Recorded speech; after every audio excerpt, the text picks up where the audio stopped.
काय कसला विचार करतोय? मी कोण बोलतोय? बरोबर, मीच बोलतोय. तुझ्या आतला आवाज. जागा आहेस ना? पण नुसतं जागा राहून काय केलं?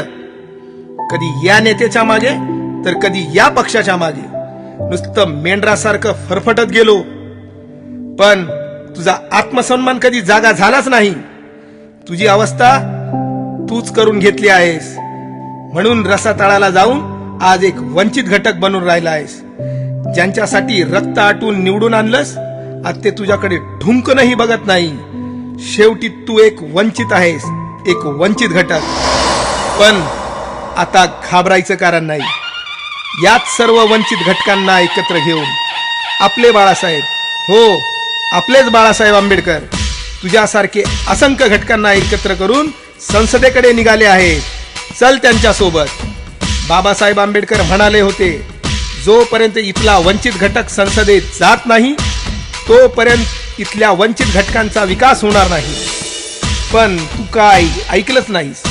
संसदेच्या प्रांगणातला संसदेकडे बोट केलेला बाबासाहेब आंबेडकरांचा पुतळा तेच सांगतोय. पण तू काय केलंस? कधी साधा जयभीमही केला नाहीस. जयभीम म्हणजे जातीचा गवगवा नाही. जयभीम म्हणजे तुझ्या आतला माणूस जागा करून ज्यानं माणूस पण दिलं, ते देणाऱ्यांबद्दल कृतज्ञता आहे. बोल जयभीम, उठ.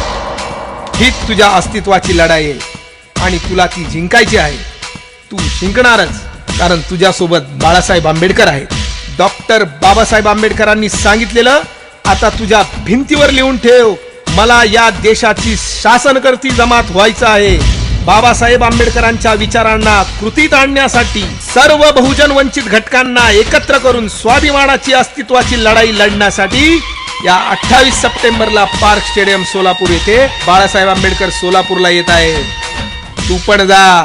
तुझ्या अस्तित्वासाठी, तुझ्या हक्कासाठी, स्वाभिमानाची लढाई लढण्यासाठी. चलो सोलापूर, चलो सोलापूर, चलो सोलापूर. तमाम बहुजनांचा आवाज, स्वाभिमानी नेतृत्व, आदरणीय श्रद्धेय बाळासाहेब तथा प्रकाश आंबेडकर साहेब यांचे येत्या 28 सप्टेंबरला भारिप बहुजन महासंघ वंचित बहुजन आघाडीचे पहिले महाधिवेशन घेण्यासाठी येत आहेत. या अगोदर तुम्ही सर्वांचे ऐकले, आता फक्त तुमच्या मनातला आवाज ऐका आणि लाखोच्या संख्येने या महाअधिवेशनासाठी उपस्थित राहा. जय भीम, जय शिवराय, जय मल्हार, प्रबुद्ध भारत.